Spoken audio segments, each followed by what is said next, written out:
Bonjour tout le monde. Dans cette vidéo, on va voir comment réaliser une opération simple sous FutureCam.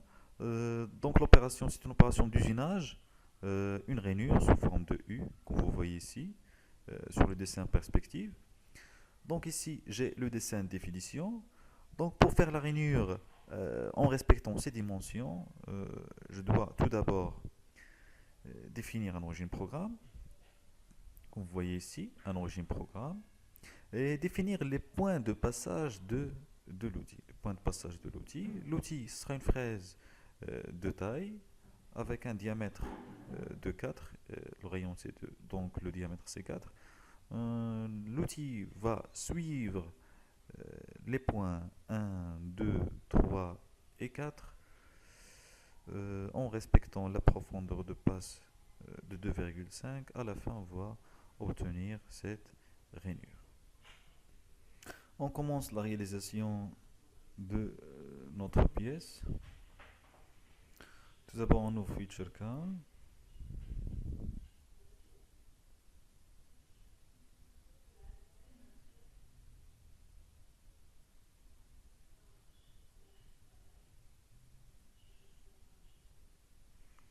Nouveau fichier suivant. On va travailler dans le fraisage. On va choisir comme unité le millimètre, puis terminer. Donc la première fenêtre qui s'affiche permet de déterminer les dimensions du brut. Donc le brut aura comme dimension suivant l'axe X, c'est 40. Suivant l'axe Y, c'est 35. Et suivant l'axe Z, bien l'épaisseur, 5. Ensuite, je clique sur fin. Je valide par OK. Donc ici c'est l'axe X, l'axe Y, en isométrique pour voir l'axe Z. Et voilà l'axe Z. L'emplacement de l'origine programme, comme on voit, c'est le même que j'ai dans le dessin de définition. La vue de dessus. Donc la deuxième étape, c'est définir la courbe de passage de l'outil. Je clique directement sur multiligne. Voilà. Ici en bas, je vais entrer les coordonnées de chaque point. Donc j'ai 4 points, 1, 2, 3 et 4. Donc le premier point, suivant X, suivant Y, suivant Z, le deuxième, etc. etc. Donc le premier point, suivant l'axe X, c'est 5. Suivant l'axe Y, 25. Z, c'est toujours 0. Le deuxième, c'est 5. Suivant Y, c'est 10. 0. Et je clique sur Entrée. Voilà. Donc la première droite définie par les deux points 1 et 2. Hein. Donc maintenant, je vais entrer les coordonnées directement du point 3. Hein. Du point 3. Donc suivant X, c'est 35. Suivant Y, c'est 10. Je clique sur Entrée. Voilà. Donc il me reste le dernier point, le point 4. Donc suivant X, c'est 35. Et suivant Y, c'est 25. Je clique sur Entrée. Voilà, je clique deux fois sur Échappe. Très bien. La troisième étape, je vais dans cet ordre. Premièrement, la définition du brut.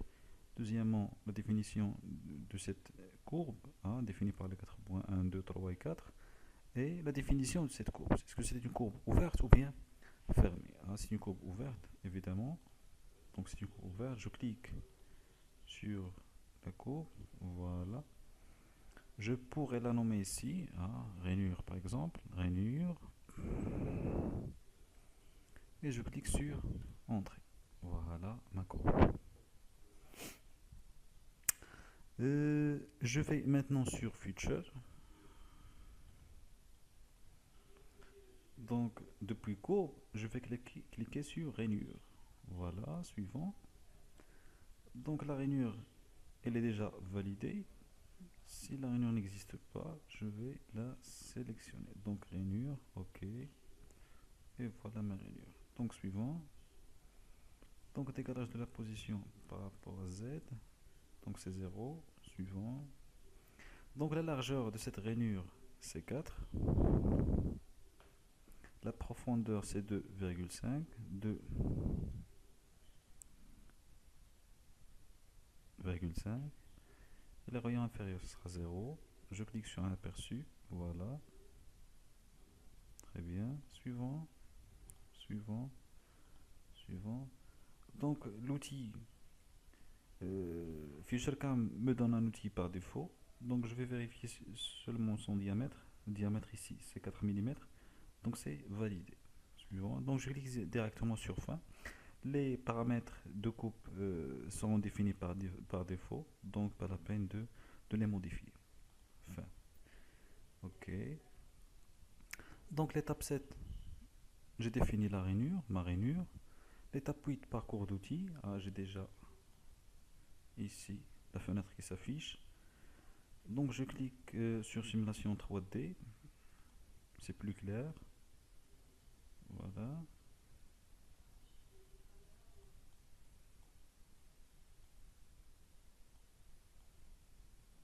Voilà, je diminue la vitesse et je clique sur play. Mais avant, je dois changer la vue en isométrique, c'est plus clair.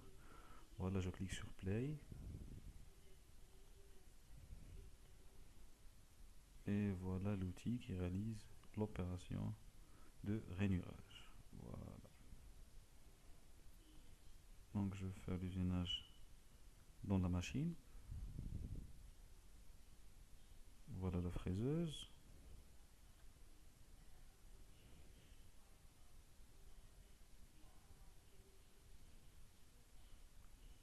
Voilà, très bien. Donc à la fin, le but c'est d'avoir le programme d'usinage de cette pièce. Voilà, je clique sur code CN. Voilà. Et je peux sauver le code CN sur le disque dur et l'importer sur la machine outil à commande numérique. Voilà, je peux l'afficher ici directement, le code CN. Et voilà les blocs de, euh, du programme d'usinage de cette pièce. Et merci.